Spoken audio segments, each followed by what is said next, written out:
Hello friends, मैं तरुण कुमार आपका अपने यूट्यूब चैनल इंग्लिश क्लासेस में स्वागत करता हूं।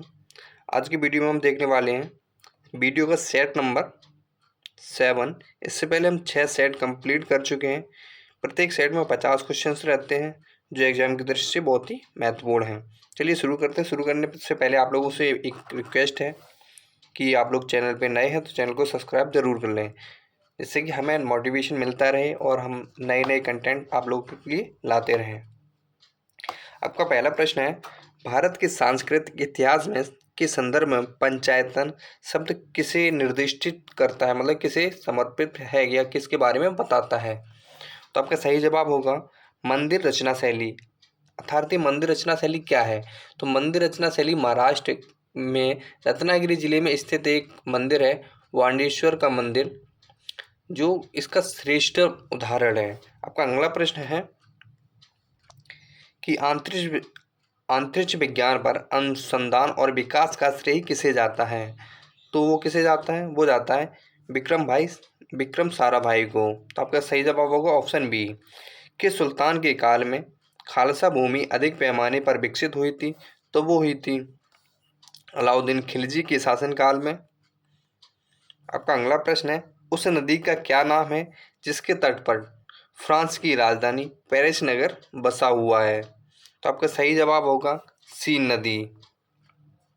आपका अगला प्रश्न है, वह भाषा जो भारत में हिंदी के बाद वक्ताओं की दूसरी सबसे अधिक संख्या द्वारा बोली जाती है, तो वह भाषा है तमिल। तमिल एक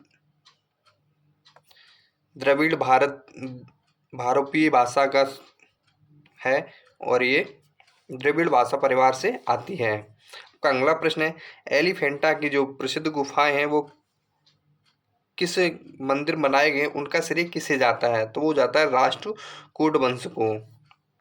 आपका अगला प्रश्न है, निम्नलिखित में से वह कौन सा धर्म है जो विश्व विनाशकारी प्रलय की अवधारणा में विश्वास नहीं करता है?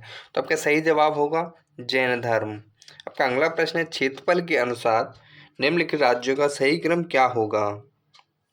तो क्षेत्रफल के आधार पर जो राज्यों का अवरोही क्रम क्या होगा? अवरोही का मतलब होता है घटते क्रम में। तो आपका सही जवाब होगा नंबर 1 पे आता है मध्य प्रदेश, नंबर 2 पे आता है आंध्र प्रदेश, नहीं नंबर 2 पे आता है आंध्र प्रदेश, उत्तर प्रदेश, उत्तर प्रदेश के बाद आता है आंध्र प्रदेश, फिर आता है बिहार। तो 1 2 3 4 मतलब कि आपका सही जवाब होगा ऑप्शन डी। आपका अगला प्रश्न है, भारत के चावल के कटोरे क्षेत्र का नाम बताएं। चावल भारत के ऐसा कौन सा क्षेत्र है जिसे चावल का कटोरा कहा जाता है? तो आपका सही जवाब होगा ऑप्शन बी, कृष्णा गोदावरी का डेल्टा क्षेत्र। आपका अगला प्रश्न है, आकाश में होने वाले अग्रिम सूर्योदय एवं विलंबित सूर्यास्त निम्नलिखित में से किस घटना के कारण होते हैं? तो आपका सही जवाब होगा सूर्य प्रकाश का अपवर्तन। किसका? सूर्य प्रकाश का अपवर्तन। आपका अगला प्रश्न है, छोटा नागपुर का पठार कहाँ है? तो आपका सही जवाब होगा एक अग्र गंभीर है। क्या है? एक अग्र गंभीर है। आपका अगला प्रश्न है, निम्न में से किसने महात्मा गांधी को आदेशित किया था कि वह भारत में प्रथम वर्ष खुले कान पर मुंह बंद कर व्यतीत करें? तो आपका सही जवाब होगा ऑप्शन डी, गोपाल कृष्ण गोखले। यह महात्मा गांधी जी के राजनीतिक गुरु भी थे। आपका अगला सवाल प्रश्न है, संसार के सर्वाधिक महत्वपूर्ण मत्स्य क्षेत्र उन क्षेत्रों में पाए जाते हैं जहाँ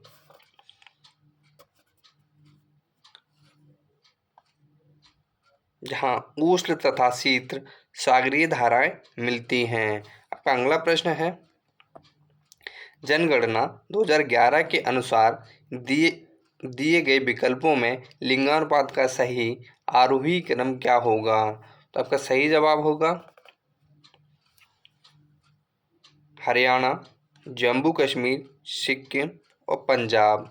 ऑप्शन सी आपका सही होगा। आपका अगला प्रश्न है, भारतीय संविधान के निम्नलिखित अनुच्छेद में कौन सा राज्य की विधानसभाओं के निर्वाचन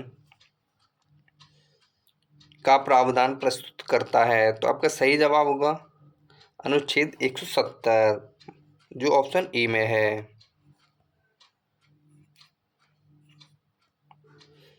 आपका अगला प्रश्न है, निम्नलिखित में से किसको संविधान द्वारा मौलिक अधिकारों को लागू करने की शक्ति दी गई है? तो आपका सही जवाब होगा सर्वोच्च न्यायालय एवं उच्च न्यायालय को। यदि सरकार किसी भी मौलिक अधिकार का हनन करती है तो उसको उच्चतम न्यायालय और सर्वोच्च न्यायालय बहाल करा सकती है। तो आपका सही जवाब होगा ऑप्शन डी, उच्चतम न्यायालय और उच्च न्यायालय।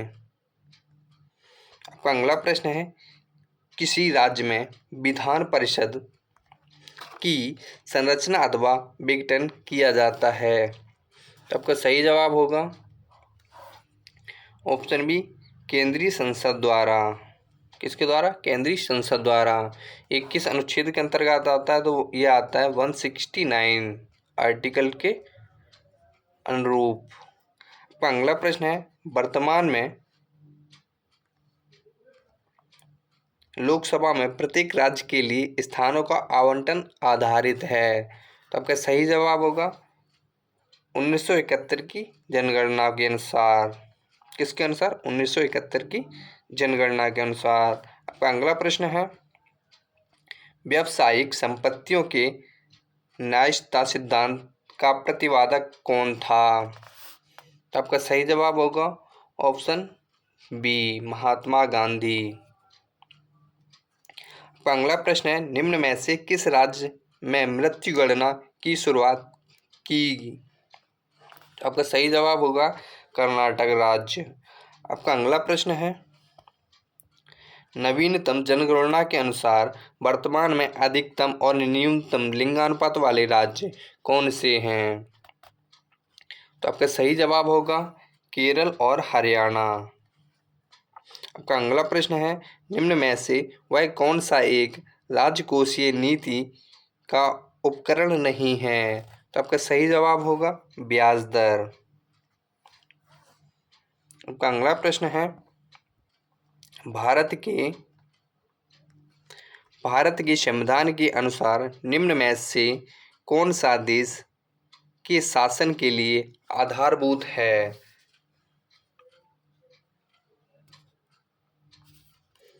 तो आपका सही जवाब होगा राज्य के नीति निर्देशक तत्व। आपका अगला प्रश्न है, पंचवर्षीय योजनाओं के मसौदे को अंतिम रूप से कौन स्वीकृति प्रदान करता है? तो आपका सही जवाब होगा राष्ट्रीय विकास परिषद। कौन करता है? राष्ट्रीय विकास परिषद। आपका अगला प्रश्न है,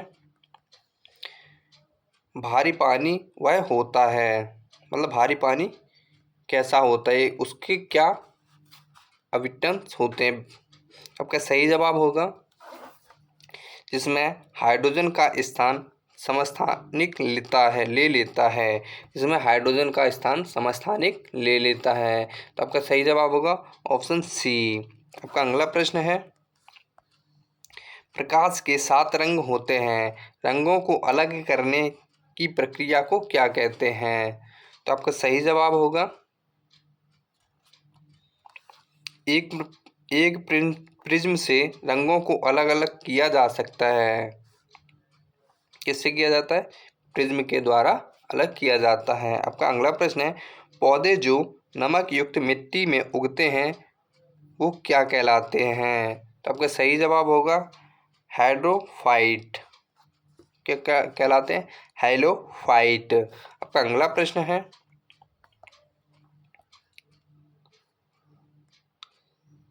संवहनी पौधे में पानी ऊपर किससे जाता है? तो आपका सही जवाब होगा जाइलम टिश्यू के द्वारा। किसके द्वारा? जाइलम टिश्यू के द्वारा। आपका अगला प्रश्न है, श्वेत प्रकाश को नली में कैसे पैदा करते हैं? तो आपका सही जवाब होगा तंतु को गर्म करके। आपका अगला प्रश्न है, चिकित्सीय भाषा में गोल्डन आवर का संबंध है? तो आपका सही जवाब होगा हृदयघात से। किससे? हृदयघात से। आपका अगला प्रश्न है, निम्नलिखित में से वह कौन सा एक रासायनिक परिवर्तन का उदाहरण है? तो आपका सही जवाब होगा किसी अंडे का तला जाना। किसका? किसी अंडे का तला जाना। तो आपका सही जवाब होगा ऑप्शन सी। आपका अगला प्रश्न है, 20 वर्ष की आयु में मानव शरीर में हड्डियों की संख्या होती है, तो वो कितनी होती है? वो होती है 206। लेकिन बचपन में जो मनुष्य में शरीर की हड्डियों की संख्या होती है वो होती है 300। लेकिन उम्र बढ़ जाने के बाद यह कम हो जाती है, तो ये कितनी रह जाती है? 206।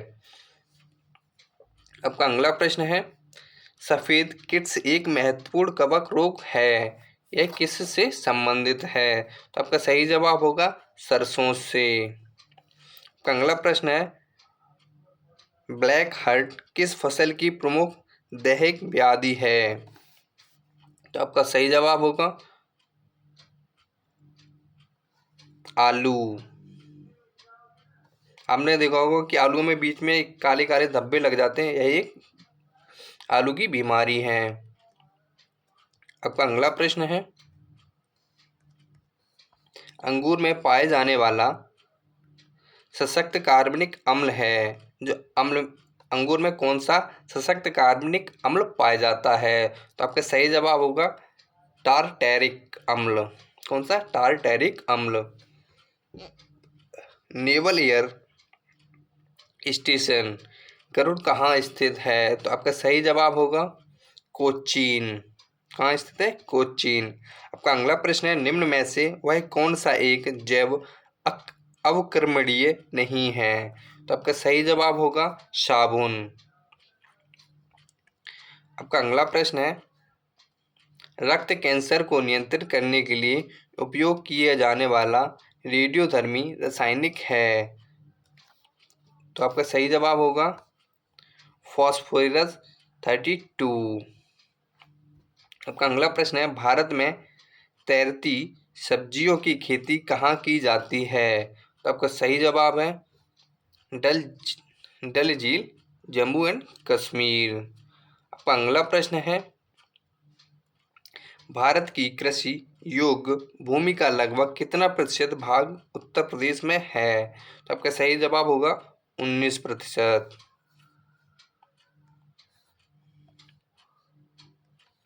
आपका अगला प्रश्न है, यूनेस्को की कार्यभाषाएं हैं, तो यूनेस्को में जो कार्य किया जाता है वो किस भाषा में किया जाता है? तो आपका सही जवाब होगा अंग्रेजी और फ्रेंच। आपका अगला प्रश्न है, निम्नलिखित में से वह कौन सा एक भारत में बाघ संरक्षित परियोजना नहीं है? तो आपका सही जवाब होगा चिल्का, जबकि चिल्का एक झील है। बाद बाकी दुधवा, कान्हा और मानस ये सारे के सारे बाघ परियोजनाओं के अंतर्गत राष्ट्रीय उद्यान हैं, जबकि चिल्का एक झील है। आपका अगला प्रश्न है, उत्तर प्रदेश में आलू का अनुसंधान केंद्र किस जिला में स्थित है? तो आपका सही जवाब है मेरठ। कहाँ पे स्थित है? मेरठ। आपका अगला प्रश्न है, लाइफ डिवाइन नामक पुस्तक किसने लिखी थी? तो लाइफ डिवाइन नामक पुस्तक लिखी थी अरविंद घोष ने। आपका अगला प्रश्न है, ऑपरेशन ब्लैक बोर्ड सरकारी योजनाओं से संबंधित है, मतलब किस सरकारी योजना से संबंधित है? तो आपका सही जवाब होगा विद्यालय शिक्षा के राष्ट्रीय कार्यक्रम को सुधारने के लिए। आपका अगला प्रश्न है, द्वितीय विश्व युद्ध के समय ब्रिटेन का प्रधानमंत्री कौन था? जो द्वितीय विश्व युद्ध हुआ था उसका प्रधानमंत्री कौन था? तो आपका सही जवाब होगा विंस्टन चर्चिल। कौन थे? Winston Churchill. आपका अगला प्रश्न है, वह देश जो लगातार तीसरे साल भी फाइनेंशियल टास्क फोर्स की ग्रे लिस्ट में बरकरार रहा है। तो यदि ग्रे लिस्ट में रहा है तो नॉर्मली पाकिस्तान ही होगा। आपका अगला प्रश्न है,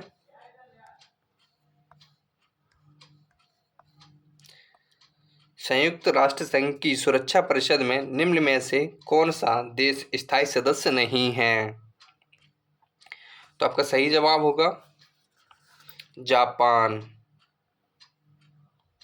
कौन सा देश स्थायी सदस्य नहीं है? जापान। बाद बाकी ब्रिटेन, अमेरिका, फ्रांस, चीन और ऑस्ट्रेलिया, यह इसके स्थायी सदस्य हैं। आपका अगला प्रश्न है, वैश्विक पेंशन सूचकांक 2021 की 43 देशों की सूची में भारत का स्थान कौन सा रहा है? आपका सही जवाब होगा 40वां। कौन सा रहा है? 40वां। हाल ही में बंदुला पर्णपुरा का एक बीमारी के कारण निधन हो गया है। वह किस देश के प्रथम टेस्ट कप्तान थे? तो आपका सही जवाब होगा श्रीलंका। इस वीडियो में पूरे 50 क्वेश्चंस कंप्लीट हो गए हैं। आप लोग कमेंट में बताइएगा कि आप लोगों को वीडियो कैसी लगी। यदि वीडियो अच्छी लगी हो तो वीडियो को लाइक कर दो, साथ साथ चैनल को भी सब्सक्राइब कर लें, जिससे कि हम ऐसी और भी मोस्ट इम्पोर्टेंट क्वेश्चंस की वीडियो आप लोगों के लिए लाते रहें। चलिए मिलते हैं अगली वीडियो में, तब तक के लिए जय हिंद।